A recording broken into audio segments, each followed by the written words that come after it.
How's it, guys? Welcome to That Freaking Geek, and today we'll be talking about the best of 2020. Now, my mate Sean, he told me what on earth was great about last year, and that's actually a really good question. But you see, I'm going to be talking about the great entertainment that came out last year. And so, yeah, lockdown happened, and what that meant was that a lot of us had to stay at home.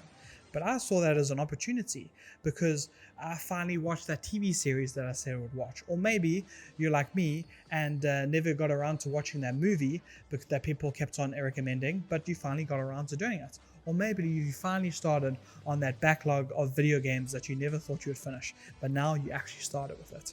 And that's exactly it. I mean, last year was a fantastic year for video games. There were so many great games that came out, and of course there was the new generation of consoles, the PS5 and the Xbox Series X.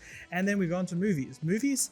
Yeah, no one went to the cinemas because they were either closed or you actually just didn't want to go to the cinema, which totally makes sense. And so you had to then resort to going to the streaming services or just having to hire movies, whatever you may have done to watch movies. But hey, like, there was at least opportunity to watch more movies.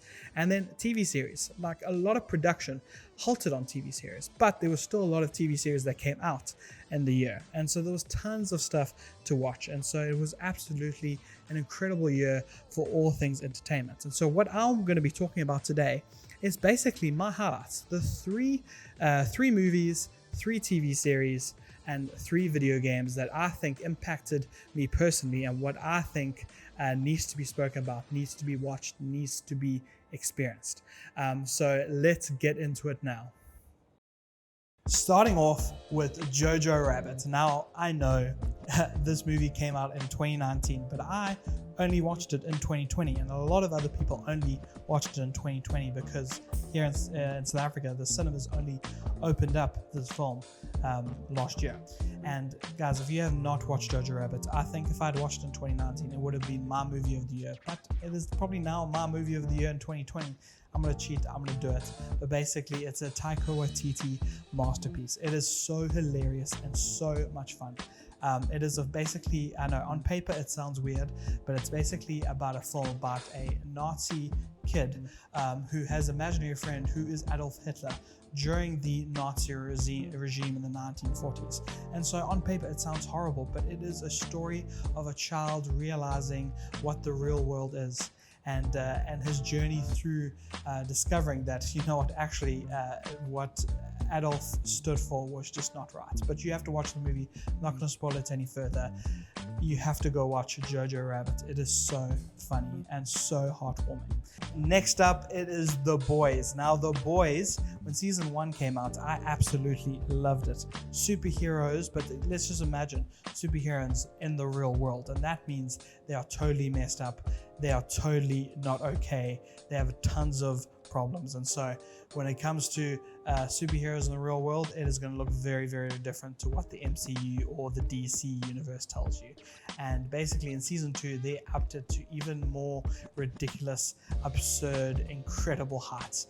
And yeah, guys, if you enjoy superheroes or you just enjoy some realism to your superheroes, this is a TV series for you. And so season 2, if you haven't watched it, go watch it. It's on Amazon Prime. It's an absolute beautiful, incredibly whack-o film. All right. Next up, it is a video game, and it's Ghost of Tsushima. Now, Ghost of Tsushima. Now, I have to say, it ruined video games, open world video games a bit for me, because I was playing Assassin's Creed Valhalla this year, and that didn't make my list. While Assassin's Creed Valhalla was amazing, Ghost of Tsushima completely changed my mind about what an open world game needs to be. The way that, for example, the wind guides you to where you need to go. That's such a unique way of playing an open world video game. And the story of Jin Sakai as he goes on this journey to kind of win back his home is such a beautiful story. And the world itself is just so well crafted that, this is basically the Assassin's Creed game Ubisoft wish they made. It is an absolutely incredible PlayStation game, and you have to play it. It's that incredible. And yeah, Next up, it is a movie that I'm pretty sure you're not going to see coming, and as you can see, it's already over there, Sonic the Hedgehog. Now, the thing about this is I don't think it's a masterpiece. I don't think it's one of the best films ever. No, instead, I'm just flippin' stoked that we got a video game movie that was actually not terrible. It was a lot of fun, and we saw Jim Carrey in probably one of the best Jim Carrey performances ever.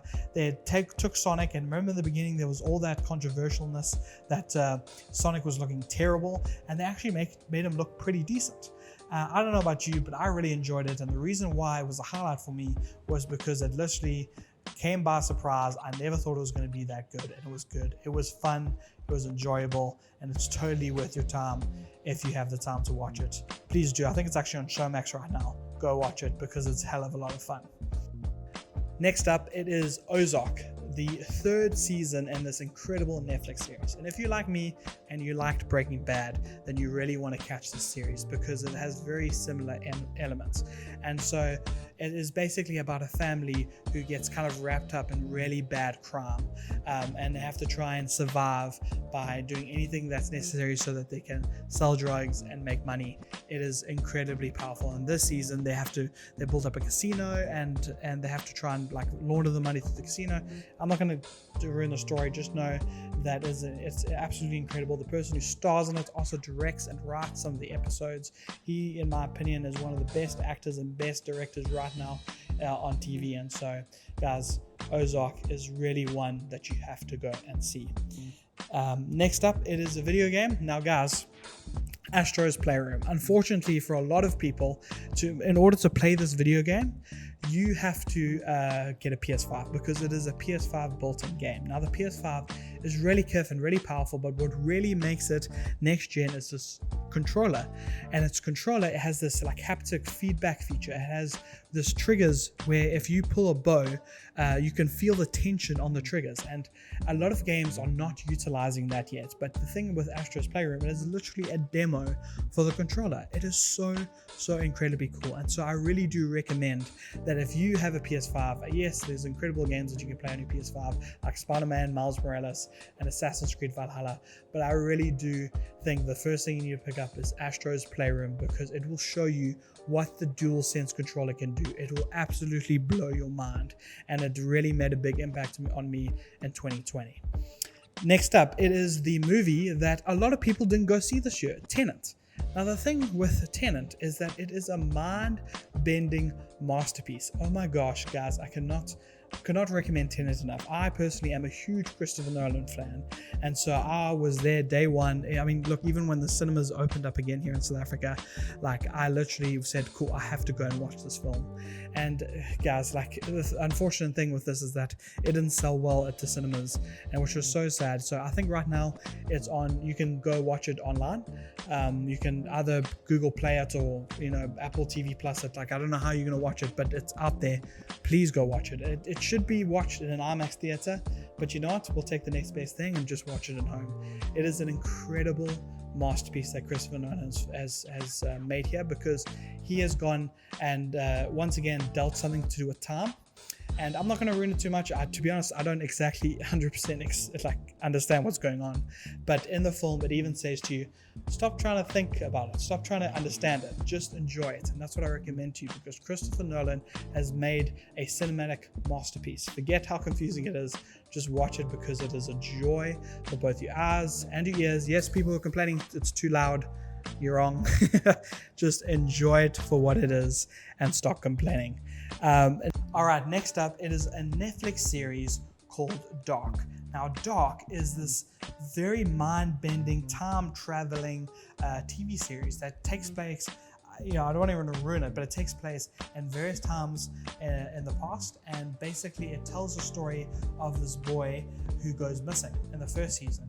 And you, as a viewer, kind of watch different characters try and look for this boy, and you start to uncover this weird, like, time traveling cave, as you can see in the image. Like, guys, for me to even try and explain this plot would not do it any justice. But this, yes, while it is a German series, it is a really good series. Either you watch it with subtitles or you watch an English dub. Either way, try and watch this TV series, because the way that it deals with time travel is so unique and so mind-blowing. especially by the end. The third season came out, and by the end of the third season, you're sitting there by the end of it and went, oh my gosh, what did I watch? It's one of the, literally, it is the series of the year for me because of how fantastically crafted it was in every single way. And so please, go give it a watch, especially if you like time travel stuff, because I think this is one of the best entertainment properties that deals with time travel. Forget about Endgame, forget about Hot Tub Time Machine. This is the real time traveling series or entertainment thing that really does it a lot of justice.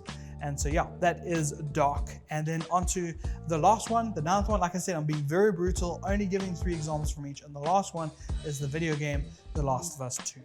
I think you saw this coming. It was my second best video game of this last generation. It is, the thing with this game is that it took your expectations of what you thought it was and it crushed it. It didn't let you breathe. It wanted you to suffer and then suffer some more. But through the beautiful way of storytelling, it told this beautiful story of forgiveness, of what it means to let go of something. And a lot of people didn't let go. A lot of people were angry and bitter, and I totally understand that. But more importantly, it shows what it means to truly let go of something, to truly forgive someone. And it is really hard, and I totally understand that. And this video game shows something that I think a lot of people only thought could be possible maybe in a book, let alone a video game. And so for me, this was literally the video game of 2020, if not one of the best video games of all time. And yeah, that is it. That is all my entire list. Now, guys, there are tons of incredible things that came out in 2020. I kid you not. I could write a whole list, and I did write a whole list. I will be uploading that list onto my channel very soon, just a written format of just movies, TV series, and video games that you need to look out for.